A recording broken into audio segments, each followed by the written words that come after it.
লালমনিরহাটের বুড়িমারীতে আমদানি রপ্তানি 6 দিন বন্ধ। হিন্দু ধর্মাবলম্বীদের সবচেয়ে বড় ধর্মীয় উৎসব শারদীয় দুর্গাপূজা উপলক্ষে লালমনিরহাটের পাটগ্রামের বুড়িমারী স্থল বন্দরে 6 দিন আমদানি ও রপ্তানি বন্ধ থাকবে। তবে স্থল বন্দর দিয়ে পাসপোর্ট ও ভিসাধারী যাত্রীর যাতায়াত অব্যাহত থাকবে। ভারতীয় চ্যাংড়াবান্ধা বর্ডারের ব্যবসায়ীরা আলোচনা করে এই সিদ্ধান্ত নিয়েছেন। রোববার 6 অক্টোবর 2024 সকালে বুড়িমারী স্থল শুল্ক স্টেশনের সহকারী কমিশনার ACASM আকরাম সম্রাট স্থল বন্দর বন্ধের চিঠি পাওয়ার বিষয়টি নিশ্চিত করেছেন আপডেট টাইম অনলাইন অনুসন্ধানী নিউজ টিমকে।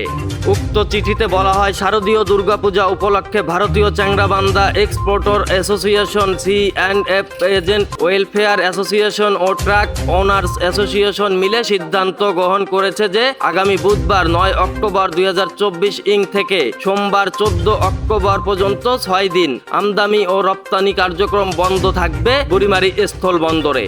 এ সংক্রান্ত একটি চিঠি বুড়িমারী স্থল শুল্ক স্টেশন, কাস্টমস ও আমদানি রপ্তানিকারক সমিতি এবং C&F অ্যাসোসিয়েশনকে পাঠিয়েছে। আগামী মঙ্গলবার 15 অক্টোবর 2024 থেকে যথারীতি বন্দরের কার্যক্রম শুরু হবে।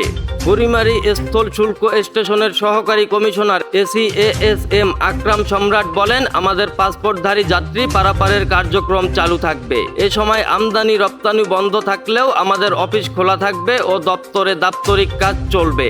বুড়িমারী স্থল বন্দর ইমিগ্রেশন পুলিশের কর্মকর্তা উপপরিদর্শক আহসান হাবিব সরকার পলাশ বলেন, দুর্গাপূজা উপলক্ষে স্থল বন্দর দিয়ে আমদানি রপ্তানি কার্যক্রম বন্ধ থাকলেও পাসপোর্ট ও ভিসাধারী যাত্রীদের যাতায়াত অব্যাহত থাকবে। এ বিষয়ে বুড়িমারী স্থল বন্দর কর্তৃপক্ষের সহকারী পরিচালক traffic Mehedi Hasan update time online অনুসন্ধানী নিউজ টিমকে বলেন, সরকারি ছুটির দিন ব্যতীত বুড়িমারী স্থল বন্দরের অভ্যন্তরের আমাদের সকল কার্যক্রম চলমান থাকবে। Anisul Islam Rajib, update time online news desk, Lalmonirhat.